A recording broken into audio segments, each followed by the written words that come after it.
sans frontières. Et avec le guide Léman sans frontières, aujourd'hui nous partons au Fort des Rousses, entre patrimoine et saveurs jurassiennes. Perché à 1150 mètres d'altitude dans le parc naturel régional du Haut-Jura, le Fort des Rousses, construit au 19e siècle pour protéger la frontière franco-suisse, le lieu a troqué son passé militaire contre une vocation bien plus gourmande. Il abrite aujourd'hui la plus grande cave d'affinage de comté au monde. Ces galeries souterraines, autrefois parcourues par des soldats, offrent désormais un cadre idéal pour le vieillissement de ce fromage emblématique. Et ce matin, nous plongeons dans l'histoire et les secrets de fabrication du comté en compagnie de Loïc Beau. Et notez encore, et on en reparlera dans un instant, que le 22 février prochain, le Fort des Rousses tentera de battre le record du monde de la plus grosse fondue. Bonjour Loïc Beau. Bonjour. Merci d'être avec nous. Avec plaisir. Voilà, donc j'ai vu votre adresse dans le guide Léman sans frontières. Hein. C'est ça. Bonne adresse. Alors, si on aime le fromage, si on aime l'histoire aussi, parce qu'il y a un patrimoine exceptionnel, enfin, vous êtes là pour nous en parler un petit peu. Comment cet ancien fort militaire est devenu la plus grande cave d'affinage de comté au monde? En fait, l'histoire de tout ça, c'est grâce à un homme qui s'appelle Jean-Charles Arnaud, qui est le président des fromageries Arnaud. On est dans les années 1980, 82.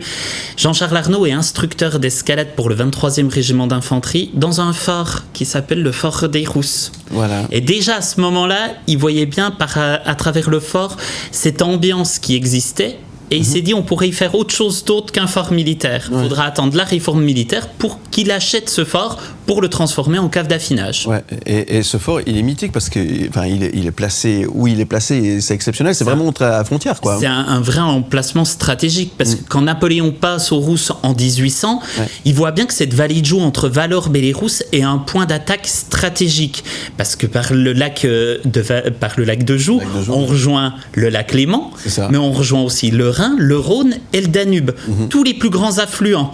Et cette vallée, elle est surtout très large et très plate.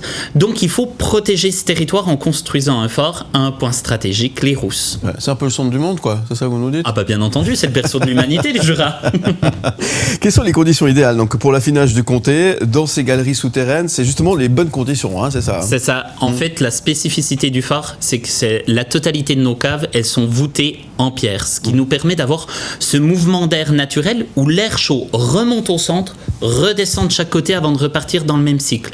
Donc l'idéal pour l'affinage de nos comtés Jura-Flore. D'accord. Et en quoi l'histoire, alors pour revenir un petit peu en arrière, l'histoire militaire du fort des Rousses influence-t-elle aujourd'hui son usage actuel? Parce que est-ce qu'on peut le visiter? C'est ça que je veux dire. Mais bien entendu, c'est devenu au final un site touristique qui est devenu le premier site touristique du département qui accueille un peu plus de 87 000 visiteurs, où dedans on va permettre aux visiteurs de redécouvrir l'histoire du Fort des Rousses, comment il est arrivé ici, comment on fabrique un comté, comment on affine le comté dans ces caves voûtées en pierre, mais surtout comment ce fort militaire qui historiquement du temps de l'armée consommait entre 200 000 et 400 000 litres de fuel a réussi à rester durable et responsable en ne consommant plus aucun litre de fuel. C'est incroyable, effectivement. C'est un bel exemple de bâtiments qui respectent l'environnement. Voilà, c'est ça, effectivement. Dites-moi, combien il y a de meules de comté qui sont stockées dans ce fort? Combien de temps doivent-elles rester dans ce fort, ces meules? Aujourd'hui, on en compte à peu près 190 000 meules sur le fort, toute l'année. Et elles vont rester... Vous les avez comptées? Personnellement. On vous les a déjà fait, celles-là, je pense. Bien entendu. Mais elles vont rester minimum 4 mois, 120 jours, ça c'est ce qu'exige le cahier des charges comté AOP. Nous, on s'est imposé le minimum au Fort des Rousses de 12 mois. Mais alors le maximum, il n'y en a pas.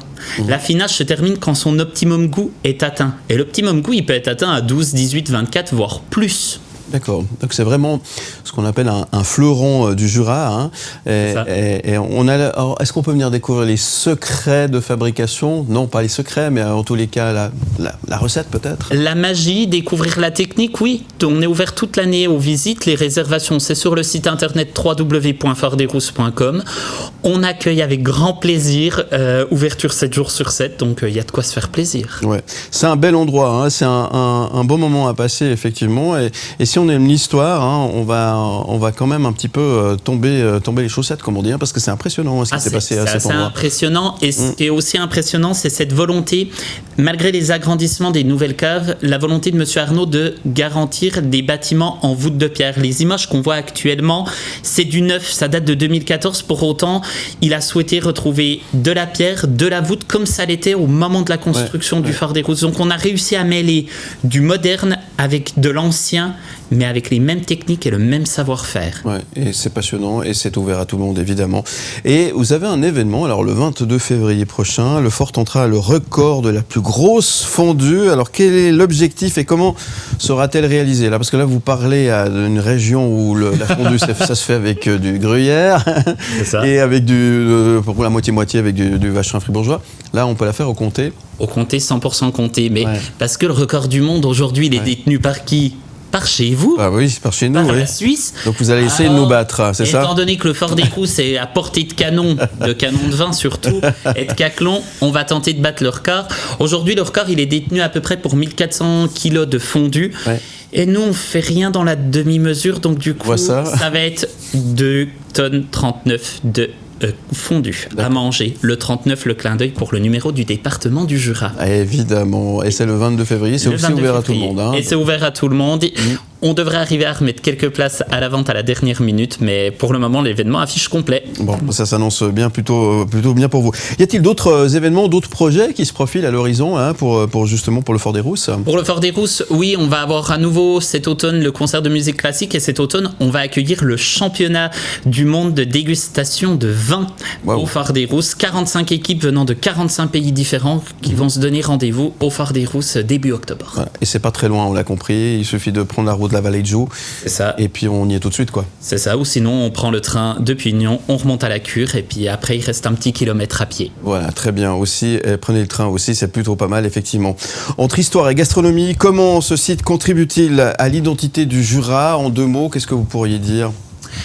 Par son produit et par sa défense du territoire, et surtout par cet aspect coopératif qu'il y a entre les éleveurs franc-comtois pour ce produit. Car depuis toujours, c'est un produit coopératif où on mélange le travail de plusieurs paysans. Bon, on sent le passionné que vous êtes. En tout cas, merci beaucoup. Merci à vous. fort-d-rousse.com pour avoir plus d'infos. Le 22 février, vous l'avez compris, il y a peut-être encore 1 ou 2 places, mais ça s'annonce complet. Loïc Beau, merci beaucoup. Qu'est-ce qu'on peut vous souhaiter? Encore une magnifique année 2025 et un record du monde atteint pour la fondue. On vous le souhaite. À très bientôt, en tous les cas. Et merci d'être venu. Où tu veux.